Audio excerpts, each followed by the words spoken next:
A caregiver is someone who assists a person with a chronic disease in everyday care, tasks, and activities. In addition to other jobs, caregivers work on average 27 hours a week providing care. If you're a caregiver, you most likely didn't sign up for that job and you didn't have any training. Caregivers often face emotional stress, high anxiety, and depression. As a caregiver, it's really important to practice self-care. Self-care is taking an active role in protecting your own well-being and happiness during periods of stress. Self-care is really important to help you avoid burnout. Self-care includes paying attention to the 8 areas of well-being: physical, emotional, intellectual, social and personal, spiritual, environmental, financial, and occupational. On the emotional side, caregivers are 4 times more likely to be depressed and 2 times more likely to take antidepressants.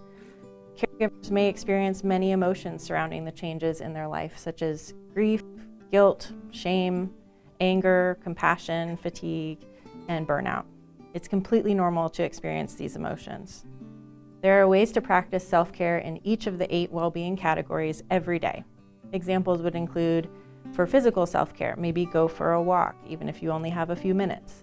For emotional self-care, you might write in a journal. For intellectual self-care, you might take time to learn something new. For social self-care, call up a friend, talk to somebody who you care about. For spiritual self-care, practice gratitude. For environmental, maybe you prep one room for your comfort by adjusting lighting, temperature, and furniture exactly how you want it.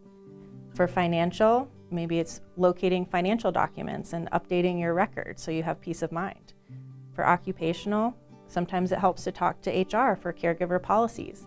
For example, the Family Medical Leave Act, or FMLA, allows 12 weeks of leave without pay, but it ensures your job security. Respite is short-term relief for caregivers. Respite services can include adult daycare, a visit to the local library for a book club, and having a friend or neighbor visit. Dyad activities are experiences that caregivers and the person they care for can do together.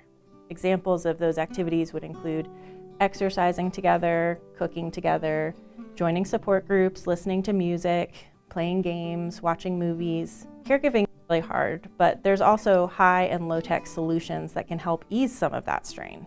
For example, shared calendars help with reminding care recipients of their schedule.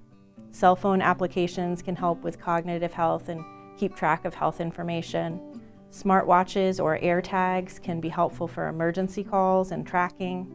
Color-coded pill boxes are very useful in organizing medication and keeping track of refills.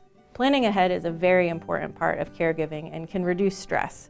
Having a plan for daily outings, natural disasters, caregiver expected absences, as well as the unexpected ones.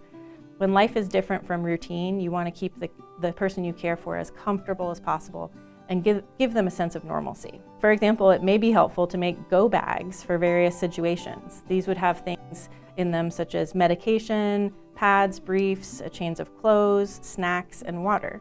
It can also be helpful to have cards with important medical information on them.